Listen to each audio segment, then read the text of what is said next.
All right, everyone, we're getting ready to begin our press conference, and we're celebrating the signing of the 19th Amendment today. And I am so delighted to be with women leaders from across the county and in some instances across the country. And you know, this is a challenging time, right? We've got COVID-19, fires, you know, the struggle for equity, all of those things. And, you know, in some respects, we could have said, there's so much going on, there's no need to celebrate. But we know there's a reason to celebrate. Why? Because we want to acknowledge the last couple hundred years of struggle and fight to get this, the right to vote. But we also want to dream and imagine and lay the foundation for the future of this fight as well. And it gives me great pleasure to have these women leaders from and men as well from across the 9 Bay Area counties, and I know from all over, to be able to talk about what today means to each of you. I know many of you who are watching and who are joining us brought pictures of your family, and what you see here is my mom, my sister, my niece. And these are generations of women who've been leading. And, you know, today, part of the reason I wanted to make sure we celebrated is I wanted to honor my mother and her mother for the leadership that they showed, not just in their families, but in their communities. I learned how to walk precincts from my mom, walking them for school board members. And that activism is something we want to infuse in not just our children, but in all of us as we celebrate signing up for the census, registering, and voting. So with that, for everybody, we have a great group of leaders that are here to speak to us. And one of those leaders who's been on the front lines of making change for women and girls and for our entire community for years, including serving as a college board member, as a member of the Board of Supervisors, and now as an illustrious member of Congress, is Congresswoman Zoe Lofgren. I'm so delighted you're here to join us, and we're just thrilled to see you here. Thank you for being with us. Thanks so much, Cindy, and thanks for organizing this celebration of 100 years of the rights of women to vote. You know, I have thought a lot about what this means to me, and I can't help but think about my mother when I think about voting, because like you, she was politically active and brought me along. We used to go door to door collecting dollars for Democrats, and we would go to the Democratic Party meetings. And, you know, neither she nor my father had an opportunity to go to college. They were blue collar workers, but they really felt they owned the government. And the way to own the government was to vote. So really, she laid the groundwork for me in understanding the responsibility that we have with the right to vote. You know, I was thinking also when I was first working in Congress as an aide to Congressman Don Edwards in 1970, there were just 11 women serving in the House and one US Senator who was female. And now in the 116th Congress, there were 102 women in the House and 25 senators, the most in history. So we have made great strides. We have a ways to go, but we have made great strides. Today, we're celebrating the people who broke the glass ceiling. I really have 2 sheroes. One, Nancy Pelosi, the first woman speaker who never is afraid to stand up for America's children. And then also my mom, who laid the groundwork for everything I have in life, and I owe everything to her. She is really my shero. So thank you so much, Cindy, for letting me participate and to listen to all these wonderful women leaders in our county. Thank you. Thank you very much. I'm now going to turn it over to Supervisor Dave Cortese, who, by the way, has been a leader on a lot of the gender equity issues we've been fighting for at the county, and for a long time was the only other woman on the board with me. So I really appreciate Supervisor Cortese. Well, thank you very much, Cindy. And, you know, words cannot express the gratitude, my gratitude, and the gratitude of people in this county for your leadership. I talk about this all the time, but we're closing in on another sort of anniversary, which is the 50th anniversary. In a few years, you'll be on the board when that happens of the Commission on the Status of Women. And what a great idea to do that. And I think about 7 years after that was created, Zoe Lofgren was elected to the Board of Supervisors and became a great and independent leader for women on the Board of Supervisors, and really led the charge for this whole entire community to be looked at nationally as an emerging area for women's leadership. I have my photo here, which Cindy, you might recognize this backdrop because this is my mother, and appropriately you see my father way in the background because we were at a groundbreaking at Notre Dame High School in downtown San Jose in Cindy's district. So we were both there when this photo was shot a year or two ago. And it was for the groundbreaking of the Center for Women's Leadership at Notre Dame High School. And my mother was there because she's an alum of the school, as is my sister, and my niece, and one of my daughters. So I was there sort of as a family member. But there's so much imagery in this photo because my mother was always a very independent woman.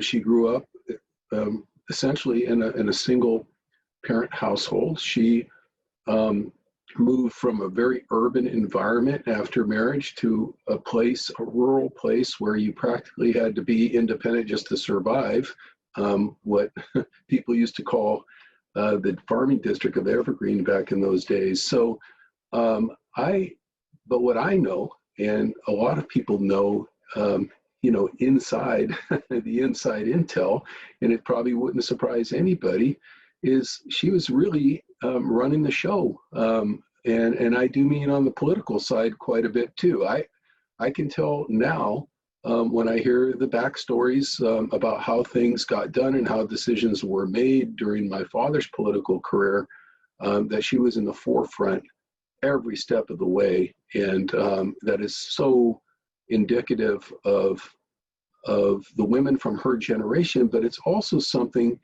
that I think still needs to be remedied as we go further.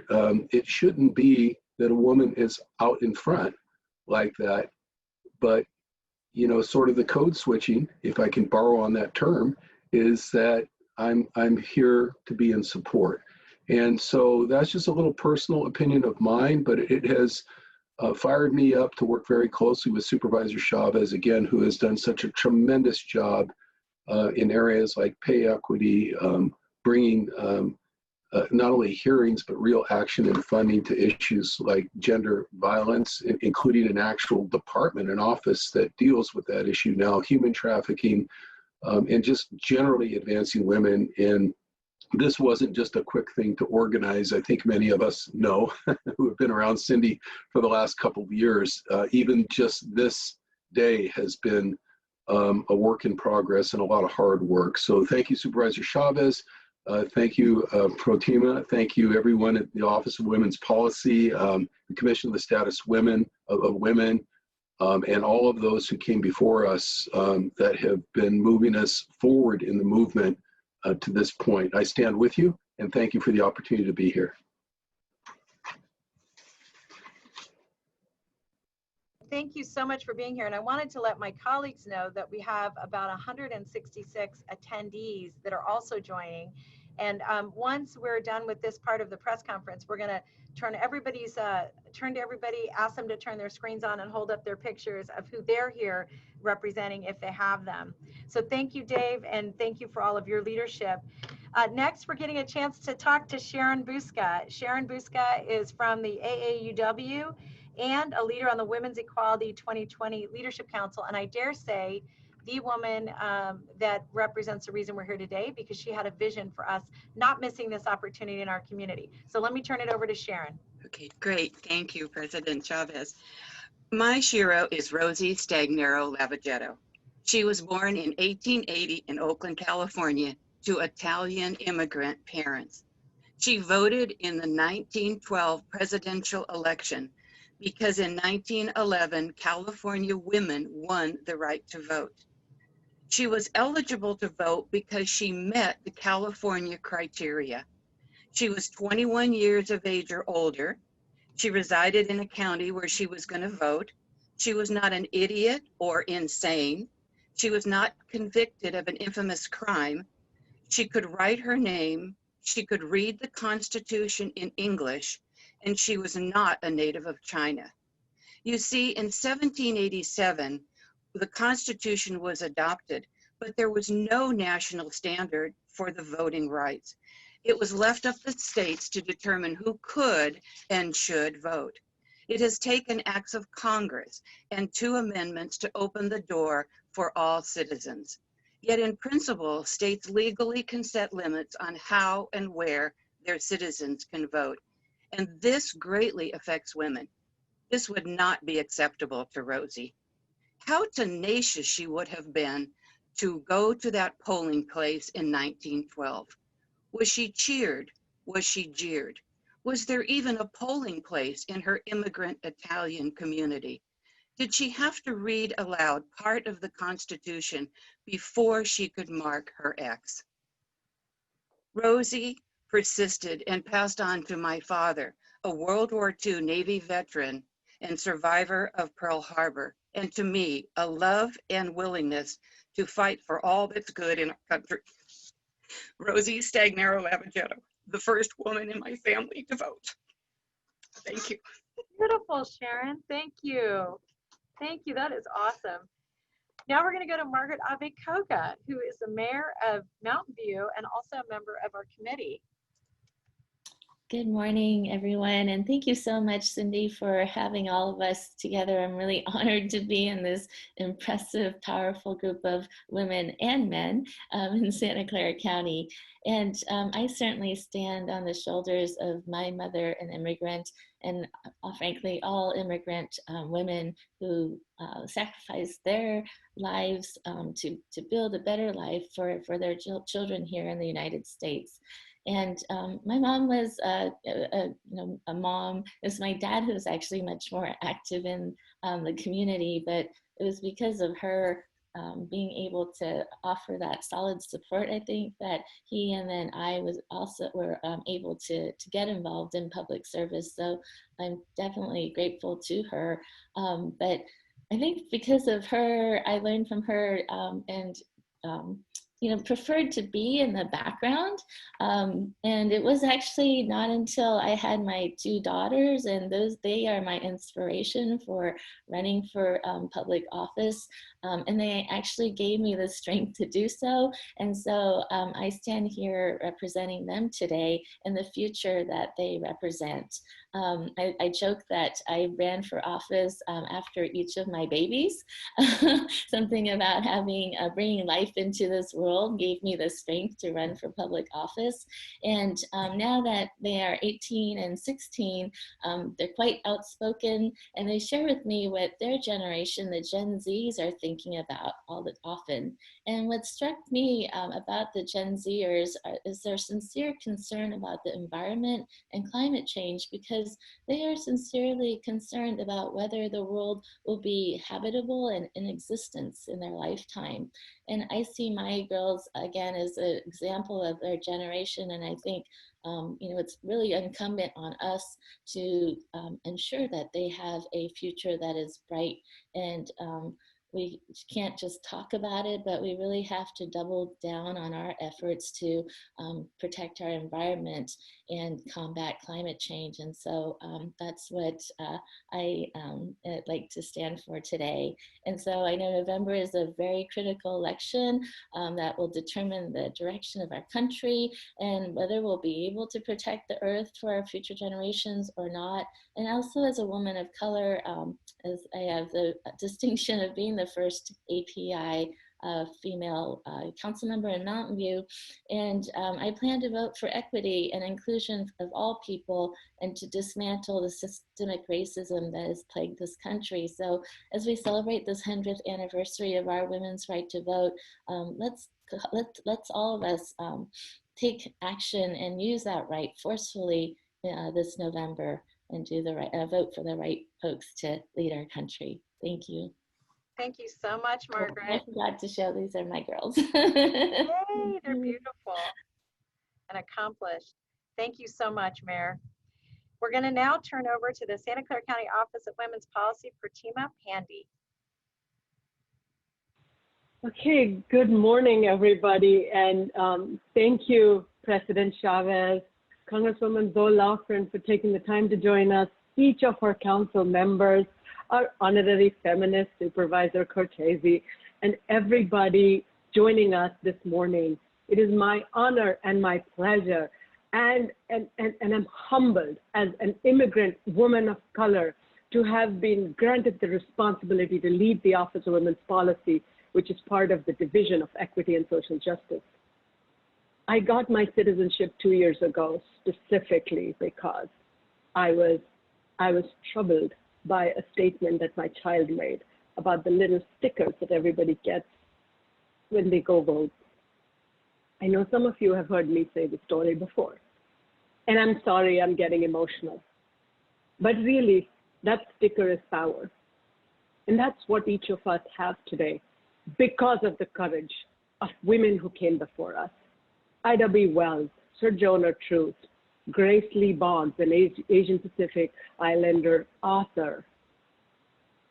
They walked the streets, they protested, they fought so that we all won the right to vote. And they knew that if the 19th Amendment passed in 1920, likely women of color wouldn't get their rights to vote. And yet, we created what I call today an allyship. And all of you today here are allies. I look at this Hollywood Squares version of allies that I see on the screen, and I'm tempted to paraphrase, we are our ancestors' wildest dreams. And I dedicate my comments this morning to my late maternal grandmother, who never went to school, lived her entire life in rural North India. And when she found out that I chose law as a profession, she wanted to know, when are you becoming a judge? That is whose legacy we have to uphold. That is where we have to remember our courage comes from, and that's our call to action. While we are in a pandemic and leaders like President Chavez and Supervisor Cortese and Congresswoman Lofgren and Mayor Margaret Koga are fighting to protect everyone, we are also being called upon to exercise the right that we got 100 years ago. Some women got 100 years ago, many of us got it after that. But together, everyone fought, including women who knew they might not get their right. And that's what community and allyship is. I would say I'm failing in my duty if I didn't thank each of my Office of Women's Policy colleagues, many of whom are here today: Cecilia Carrillo, Laura Kim, Ketfal Gomez, Julie Wood, Rose Luera. You are the tribe that works together. You are the tribe that make us want to do more work. But let's not take the number of years it took to do more work. 72 years before the 19th Amendment was passed, we're here at 100th anniversary. We don't want to wait 100 more years. So my call to action as I leave you is to work to get the Equal Rights Amendment passed. Let's make that a reality. We fought far too long, and we need to remember there are courageous women who came before us, and there are young people counting on us. Thank you, and I'll turn it back to you. Thank you very much. I now get the opportunity to introduce a member of the Community Health Partnership and the Women's Equality Leadership 2020 Council, and that's Kayla Williams. Hi, good afternoon, everyone. Today, I would like to take this moment to honor my Shiro, my loving mother, Wanda Mallard. As one of the youngest of 10 siblings in the heart of South Central LA, she grew up with this fortified resilience and sense of humor no other. Nothing could stop her from achieving her dreams or dancing wherever she went. When I think of her, I think of the 3 U's: unapologetic, unwavering, and unstoppable. I'm forever grateful for her strength and compassion and her truth that are within me today. She pours hope in others in the midst of overwhelming uncertainty to those who have yet recognized their power. From an early age, she showed me the necessity in contributing to my community and leveraging whatever privilege I have in whatever space I'm in for others. To be Black, to be beautiful, to be valuable, but not a token, to be brought to the table as an opportunity to make space for more. She reminds me that growth isn't comfortable. Over time, tough conversations can lead to the softening of hearts and the opening of minds. But a vote on a ballot or a signature on a petition is more than just an act of civic engagement. It's one of the many steps taken towards creating the change you wish to see. Mom, you truly embody the change I wish to see. Thank you for sparking the flame inside of me. And I'd also like to take this time to thank my mentors, Dolores Alvarado, Elena Guzman, Jennifer Loving, Dr. Leah Griffin, Dr. Sonia McKenzie, for not only playing pivotal roles in my life, but also in the areas of health, housing, and racial justice in Santa Clara County. And lastly, I'd also like to thank the innumerable Black and Brown suffragettes whose stories often go unrecognized. Thank you so much for allowing me to share today. And I also look forward to celebrating the centennial of the Voting Rights Act of 1965 in just a few decades. Thank you. Great, Kayla. Well done. Thank you so much. Really, truly, thank you, and your mom as well. Now I get to introduce the president of CARAS and co-chair of the Women's Equality 2020 Leadership Council, Rebeca Armendariz. And I'm really so excited to have you with us.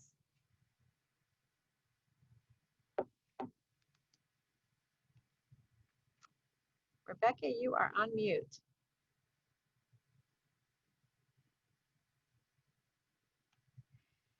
Well, we will come back to Rebeca. Oh, here you go, Rebeca. Okay, I'm trying to unmute again. There you go. You're great. Okay. And let me put the video on. There we go. My daughter does not want to be in the shot, but can you hear me again? We can, Rebeca. Okay. I'm really excited. I'm really inspired. Thank you all for sharing your sheroes with us and continuing the struggle and the fight in all of your different capacities and roles.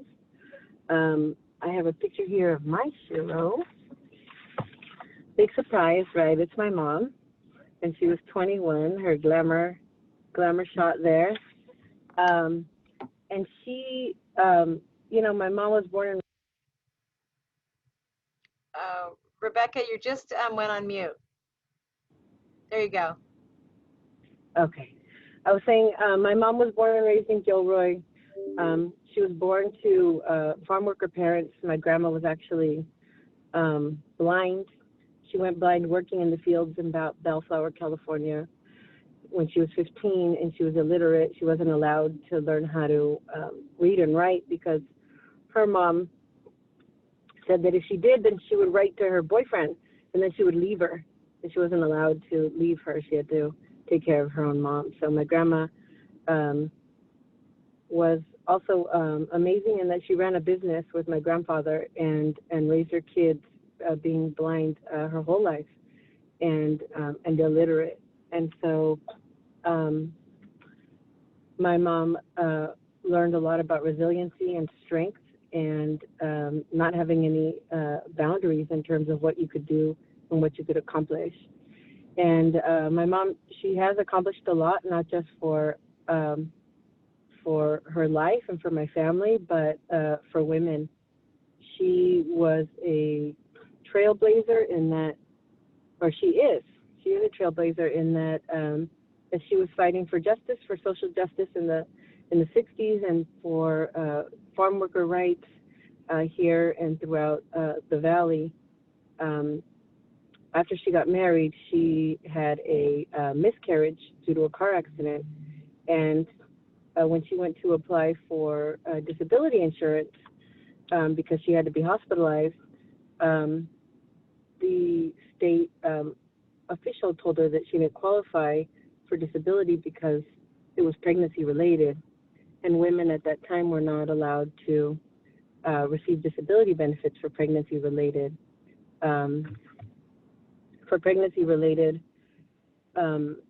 physical disabilities. And so she was, of course, upset at that because she paid into her disability insurance out of her paycheck like everybody else, and found that it was discriminatory. So she fought that. She fought for that so that women could receive pregnancy disability, they could receive maternity, go on maternity leave. And she fought Ronald Reagan, she's very proud of that, right? Ronald Reagan was the governor of California at that time. And so she fought all the way to the state Supreme Court and won, and then the state appealed it and it went to the Supreme Court of the United States. And that was hard fought, and it was won in different states at different times. But she was the plaintiff in that, and she won that for all of us, right? For all women who choose to have children and need maternity leave, and FMLA and the California Family Rights Act. So she set the bar, she set the precedent for all of that, and so I'm really proud of her. And it, in addition to everything that she's done for our community, she was on the Commission on the Status of Women in the 1970s. She helped get Head Start for farm worker families here in Gilroy and Morgan Hill and Hollister, and was one of the founding members of La Isla Pacifica. Just so many things that my mom did, and she mentors people along the way. And my earliest memories are of me being 3 years old, and I'm sitting next to her at a rally, at a picket line outside of, there's a rancher's office downtown Gilroy, one of our biggest ranches, and the United Farm Workers were trying to unionize them. And so I was 3 years old there, right by my mom with my picket sign. And so I thank her, and I thank her for mentoring so many and inspiring so many, and not stopping. To this day, she is working and helping people and going out to the labor camps to share information and medical supplies and PPE with our farm workers and their families. And thanks to her and so many like her, and those who came before her, right? We are here, and we get to do what we can do without boundaries and shattering glass ceilings. Thank you. Thank you, Rebecca, and thanks for joining us. We're now going to go to our Race, Equity, and Social Justice Coordinator for the Social Services Agency and a member of the Women's Equality 2020 Leadership Council, Tamika Vandernacker. And we're so excited you're here with us. Thank you. I'm excited to be here. Thank you for having me. Unsurprisingly, my Shiro is my mom. I hope you can see I have this background. I'll have to fix that. And my mother, Corinne Campbell, is my living legend icon. This woman is amazing to me. And it's funny because when you're a child and a teenager, not all of us, but some of us, myself, went through this rebellious stage when I didn't really realize how important or how valuable the lessons were that she was teaching me, and really trying to embed into my person. And it means a lot upon reflection. My mother was born the fourth youngest of 12 children to sharecropper parents in the Deep South. And so she was a firsthand witness to the sit-ins and protests during the Civil Rights Movement. And my grandmother migrated. She was a part of the Great Migration to the West. I think that my mother's experience in having seen, the protest and the Civil Rights Movement, and her elder siblings being a part of that movement, really gave her this tenacious spirit to ensure that my siblings and I, that we understood that we could overcome and do anything, and that with education and with tenacity and being resilient, we'd be able to make our way in the world. Growing up, we were not allowed to say the word can't in our home. Can't was like a curse word. It was the worst thing you could say. You could say anything else but can't. She would become like irately angry if I even tried to say the word can't. And that's because she really believed and still believes that anything is possible, no matter what your situation is, no matter what the circumstances are. You can take the time to figure out a way to maneuver through anything. And I believe that comes from what she experienced, what she saw. And so, you know, even though she may not have been that touchy-feely, loving mother, she was resilient, she's courageous, she's empathetic, she's kind. She takes the time out of her day every year to go downtown and feed, you know, the unhoused people in St. James Park by herself sometimes. She's just an awesome lady. And so I'm so thankful for all of her life lessons. I'm thankful for the spirit that she poured into me. And it's something that I'm sharing with my own daughter. You know, I find myself sharing the same life lessons with her, the resiliency, the courageousness, the inability to say the word can't.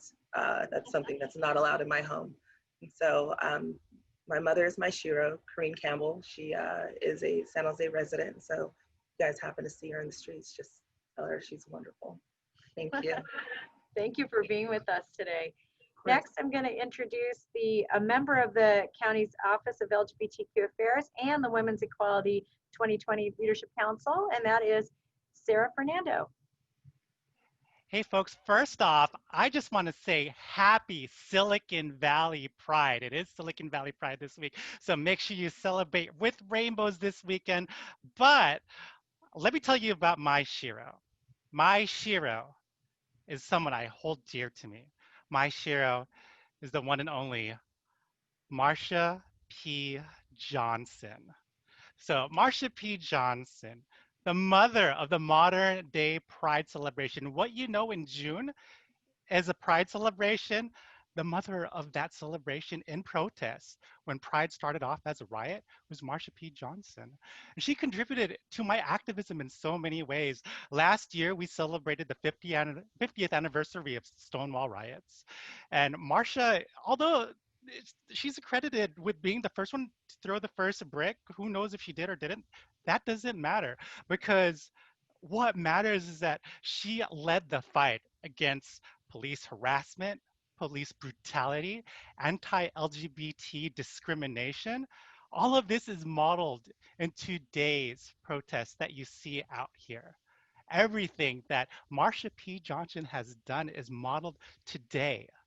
She was one of the activists, along with Sylvia Rivera, that created the first support for homeless homeless LGBTQ, folks that are looking at different means or different ways for survival. She was able to build one of the first houses, the Star House, to house those folks. And at the time, she herself was also struggling to survive against the homophobia, transphobia, all that, still struggling to survive. This week alone, on August 24th, we celebrate her birthday 2 days ago. It was 2 years ago that San Jose first created, and this is where I'm just so proud of this moment, and this is where I got this button from an attendee. We had our first Trans and Friends rally right here in downtown San Jose. And this button was given to me by an attendee, letting me know that it's also Marsha P. Johnson's birthday.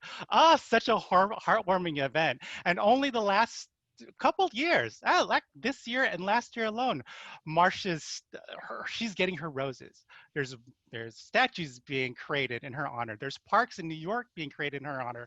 I choose Marsha P. Johnson because her political action goes beyond the right to vote. It's a lifelong commitment in ensuring that everybody can live authentically. And I believe that the youth today are making this reality. There's no Pride celebration without the liberation of everybody. Happy Pride. Thank you so much, Sera. And we're going to have a few more speakers. And then I just wanted to let our attendees know we're going to come to you. We're going to open up and ask you to show your pictures and share your pride with all of us, to use a word that Sera's put in our vocabulary. We have about 3 more folks.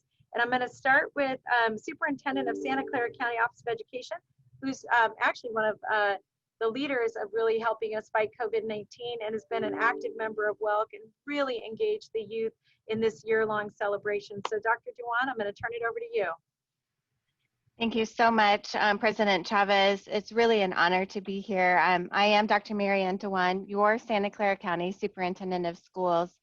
I'm honored to be here joined by women leaders and allies to highlight the anniversary of women's suffrage 100 years later, and with our eye on our next 100 years. What are we gonna do? I've been inspired and encouraged by my grandmother, Rosella. This is Rosella with her sister. Rosella had little education and survived 2 world wars, the Great Depression, lost many relatives in it all, and she persevered. She worked hard, raised a large family, and took on jobs of cleaning and doing the laundry for others. She raised a daughter with Down syndrome and insisted that her daughter be allowed to go to school at a time when children with Down syndrome were institutionalized. She wanted more for her daughters and granddaughters than she had. She taught me that hard work and education were the keys and to never give up. She wanted for me all the things that she did not have: education, employment, voice, and choice. In honor of my grandmother, I work each day to support and partner with others so that the youth in Santa Clara County have a high quality, equitable education, that they have access, opportunity, choice, and voice. I encourage everyone, exercise your voice and help ensure our youth have choice by voting, completing Census 2020, and to tell the stories of women's suffrage. Today, we celebrate and honor leaders like another hero of mine, Ruth Bader Ginsburg, and my grandmother, Rosella, and the leaders here today participating in this event. Our shared perseverance, courage, and strength are the building blocks of change. Together, we can be the change we want to see in the world. There is much to celebrate and much more to do to get to equity for women. Again, complete Census 2020, register to vote, and cast your ballot this November. In honor of the women before us, we continue to rise up and make our way to the places where decisions are made. Thank you for having me today. Thank you, Dr. Dewan. And I want to go back. I'm sorry, I got a little out of order. I want to introduce Shannon Bushey, who's our Santa Clara County Registrar of Voters and also a member of our WELC committee. Good morning. Thank you, Cindy, for organizing this event. You know, I just really want to say thank you to the women that have spoken so far. I've just heard a lot of touching stories. I just wanted to acknowledge that. So while we celebrate the 100th anniversary of the passage of the 19th Amendment, we know, though, it was not always an easy road. So today, I want to celebrate all of the women in the history that contributed to the women's right to vote, because where would we be today if it weren't for them? So, you know, whether that was Elizabeth Cady Stanton, who was one of the women that organized the Seneca Falls Convention in 1848, or if it was Ida B. Wells, who fought so vigorously for the right of African American women to be able to vote. You know, where would we be without them today? So, you know, we can't let them down. They have struggled. We need to exercise our right to vote. So, you know, it is essential for us to vote on issues. You know, these issues and offices on the ballot affecting us throughout the country, in our state, you know, down to our local school board. I mean, these school board members are controlling the education of your children, what your child is learning in school. So today, my call of action for all of you is to be prepared to make a plan to vote and have your voice heard on November 3rd. So if you're not registered, I want you to get registered. If you need to update your voter registration, I want you to do it. I want you to go online to sccvote.org, our website, where you can get all the information about registering to vote and updating your registration, because we need to honor all of the women in the past who have fought so vigorously for this right. I don't want to get teary-eyed right now too, but I mean, it's been hundreds of years and women are able to vote, and there's still a lot of fight for women of all color in this world, but we can never give up. And I beg and plead of you to get registered and vote. This is how you need to have your voice to be heard on November 3rd. And I will just add one other piece of personal of my shero is my mother too. My mother is my biggest cheerleader and my biggest supporter. And, you know, she told me growing up I could do anything I wanted to do and to never give up. So I give a special love out to Judy Bushey, my mother, and thank you all. So please get registered and make sure you vote. Thank you, Cindy. Thank you so much, Shannon. That was beautiful. We're now going to get to hear from the president of the National Association of 100 Black Women of Silicon Valley chapter, and that is Aileen Casanave. Oh, you're on mute. Sorry, there you go. Thank you, Cindy. My maternal grandmother, Letty Mae Smith, was a Black Girl Scout troop leader in 1960s in Richmond, California, at a time where there were very few ways for Black women to lead in mainstream organizations. From her, I learned leadership and became a board member of the Girl Scouts of Northern California. My paternal grandmother, Rose Casanave, held bake sales and gumbo parties for almost a year and raised enough money not only to keep St. Columba's Church open, but opened a Catholic school next door. From her, I learned my duty to serve my community, to rally the community together behind important purposes, to raise money for its support, and I'm now president of the National Coalition of 100 Black Women Silicon Valley chapter. My mother, brought together Mr. Mervin's from Mervin's Store, the National Red Cross, New York's Fabrics, and several companies, and created a job reentry program in San Jose where women learned tailoring trade and received sex education, prenatal care, and heart health while they were learning to sew. My mom is one of the few people who received a dual commendation from the city of San Jose and the county of Santa Clara, and we celebrate Joan Casanave Day on October 11th. I was there, 10 years old, Mayfair Community Center, showing 40 women who were at least 20 years older than me how to thread a bobbin and perform breast exams. As my daughters, Nicole Anderson and Ruthie Stone, and I celebrate Women's Equality Day, we stand on the shoulders of these three powerful community servants who are the backbone of our precious right and privilege to vote. Thank you very much. Beautiful. Thank you for joining us. Now I get to introduce the president of the Latina Coalition of Silicon Valley, Gabriela Chavez-Lopez. Thank you. Thank you, President Chavez, for the gracious invitation today. I'm honored to be in this virtual space with such strong and empowering women. It's my pleasure and honor as well to lead the Latina Coalition of Silicon Valley, a Latina leadership organization which has played such an important role in my own leadership journey and also in my career in policy advocacy and civic engagement. I too am honoring a strong Chavez woman from New Mexico, although no known relation to President Chavez. This is Dr. Janice Aurelia Chavez, and this was taken at the Women's March a couple years ago, and her sign says, "I march for past, present, and future generations of mujeres." Dr. Chavez was born on a small farm on the outskirts of Albuquerque, Nuevo Mexico. She was gifted and was a committed student and eventually ended up earning her PhD in the late 70s as one of the a few women of color in her doctoral program. Her life's work has been committed to helping others and inspiring instructors across the globe to work with special needs students all the way to working with migrant farm worker children. She has raised more than $2.1 billion in grant funding for universities and other nonprofits to support students of color, as well as for students with special needs. She is a trailblazer in her own right, but she has never sought the spotlight or praise. She raised two little girls who were watching her every move, I know, and she was a divorced full-time working mother.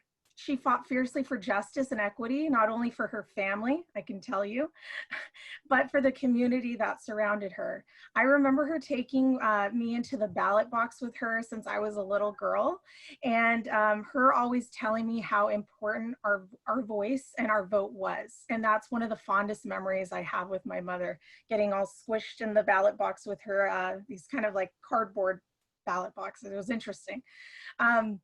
She has been my partner in COVID, helping me to raise my son as a single working mom who's very civically engaged. So she is a loving grandma, Nammers, as my son likes to call her, and she's a grandma to 4 grandbabies.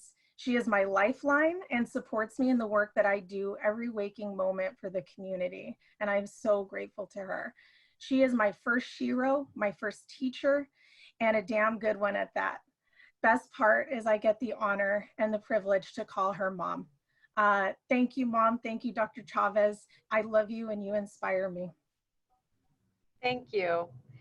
Our last speaker is the Mayor Pro Tem for the City of Morgan Hill, and that is Yvonne Beltran. Thank you, Cindy Chavez, for having me here, President Cindy Chavez. It's an honor. All of you have inspired me. Didn't anticipate getting so emotional, but these stories are really incredible.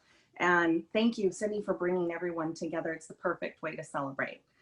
My hero is my mother. Her name is Joanne Martinez. And this is her. I've got to show, she's always flanked by the women in her life. And she's taught me to do the same, not just with her own family, but with those in the community. Her mother was a single mother of 6. She had twins, worked in the fields. My grandmother, Dolores, in the canneries in San Jose. She often takes me through there, and I don't know how many times we've toured, and I've heard the stories of every cannery that she worked in and all the fields and the orchards that were there. These women taught me to make room on your plate for people, that people count. And I think that that's what has resonated with me and brought me here. So my mom was the oldest of 6, the only girl with 5 younger brothers. And in a Latino family, you were seen sometimes, but not heard as a young girl. And so she made sure that although she had to have a soft voice, she had 4 girls. I'm one of 4 girls. And her goal was that we would not do the same, that we would be heard. And that was something that always came with me.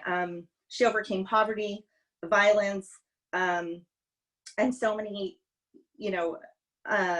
opportunities that were missed. But I think the one thing that I really appreciate, she's soft like a flower, but she's strong like an oak. We built 2 homes here in Morgan Hill, and my mother would be there just right along, lifting the walls, framing the walls. And man, she could swing a hammer, I'll tell you that much. But if you look at her, you would never know, the strength that she brings. So she would sew and make, always making something out of nothing, so very much. I remember that she went with my curiosity. She would go with me to the protests, to see what was happening, what were the issues. And that sticks with you civically, understanding and realizing why are people coming out and so moved to address an issue. So she always made sure that we sat down and watched her with her pamphlet, my dad and her sitting at the table and reviewing their pamphlet. And finally and foremost, she is the reason that I'm able to serve. And I'm gonna guess that all of the women that all of you have talked about have done the same thing. I've got twins that are 6 and a baby that's 3. When I was walking precincts, they were right with me, and so was she. There's no way that we could do it without the women that hold us up, not just the women in our family. Women like yourself, Cindy, women like yourself, Congresswoman, women like all of you who are sitting on here. It is an incredible honor today, and to look back and reflect on, these women were called radical, right? Because they wanted to vote. They wanted a voice. They had posters, and this was radical. So I thank you today, and thank you, Mom, for all of the support you've given me and all the women in my community. It is women who have brought me here, and it's women who will keep me here. Thank you. Thank you so much. And I want you all to look around on this screen, and I'm going to ask everybody to open up their cameras and put those pictures up. We want to see who you're here for today. And even if it's just your own beautiful face, we want to see that face. And we're going to take a minute to just, I want to make sure we can scroll through and see each and every one of the women that you're standing for.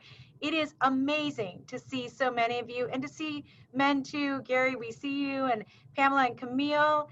We see those beautiful pictures, and Bob and Ellen and Lauren and Quetzal. And we're just so excited to get to see Norma Calendar. We couldn't do this without you. Marjorie Clark. And if folks could just turn on their screens, we want to see the pictures of the women you're standing with. Susan, that's a beautiful picture back in behind you, and Julia Miller we see, and Virginia, and Anne, and Lisa, and Larry. That is awesome to see you. And Helen, thank you. And Rose, beautiful picture of Mom.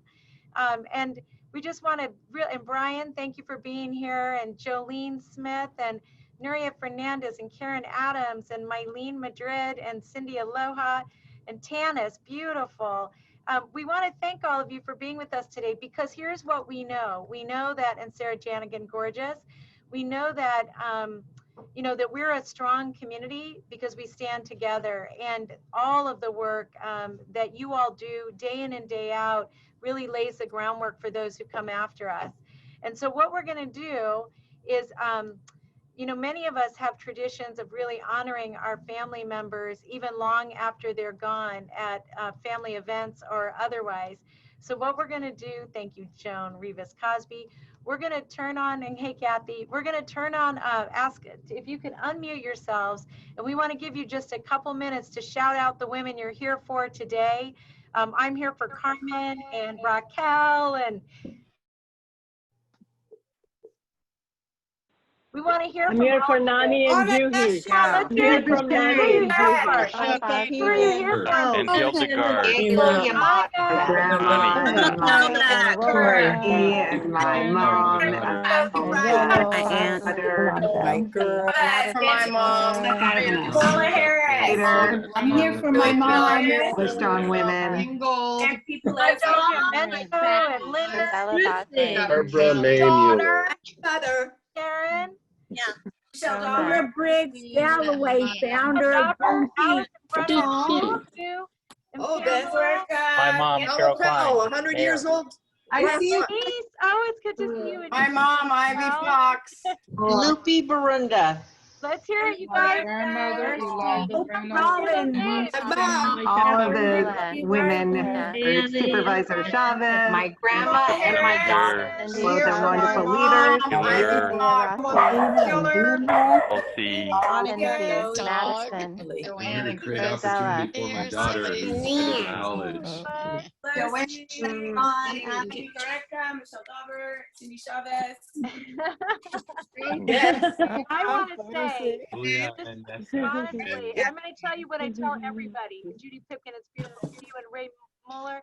You got to remind people, register, vote, get online and fill out your census form. It's and over. Say to all of you, happy celebrations. Get this word out to everybody that when we celebrate the 19th Amendment, we're honoring the past, but we're focused on the future, right? Thank you, everyone. Thank you. Thank you, everyone. Wonderful. Thanks, everyone. This is amazing, Cindy. amazing, Thank you. amazing. Thank you, Thank Cindy. you. Thank you, Cindy. Amazing. That was wonderful. Thank you so much. Inspiring. Thank you, everyone. Karen Chapman. Wow. Thank you. Ariana, thank you. Kathleen, Julia, thank you. Irma, Amy, Rose. I see Rose on the door. Where's Rose? Jojo Logiamento. Wow. Thank you. Wow. Joan Rivas and Joan Buda. Joan from our Equal Pay. Is that Elisa? That's awesome. Steve, are you holding up Elisa? Yeah. Wonderful program. Thank you. Yay, John. Yay. Oh, Gabrielle. Yay, Gabrielle. Thank you for joining us. Marlene, yay. Paul Murphy. Sarita. Mary Behan, thank you for being here today. Ariana. Beautiful. This is amazing. Amazing.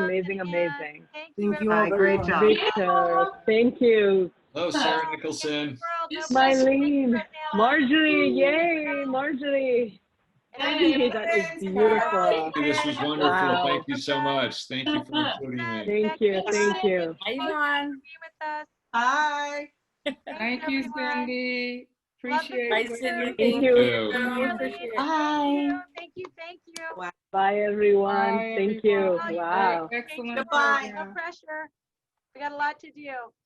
Happy birthday. Thank you, Joan. Teresa Castellanos. Hi, Protima. Cecilia, hi. I'm here at the library. Cecilia. Thanks, Mark Lopez. Yes, thank you for your service to the fire George survivors. Thank you. Mary Maven. Make sure everybody registers and votes. Cynthia. Everybody register to vote. Still on? That's my little sister. My little sister, Juhi. Hi, Mary. Judy Pipkin. Wow. Is March still happening? Bye, Cindy. Bye, everybody. Thank you, Cindy. Bye, everybody. See you at Soup Salad Suffrage on September 3rd. Thank you. Thank you, everybody. See you at Soup Salad Suffrage on September 3rd. Thank you, everyone. Thank you, Cindy. Thanks, everyone.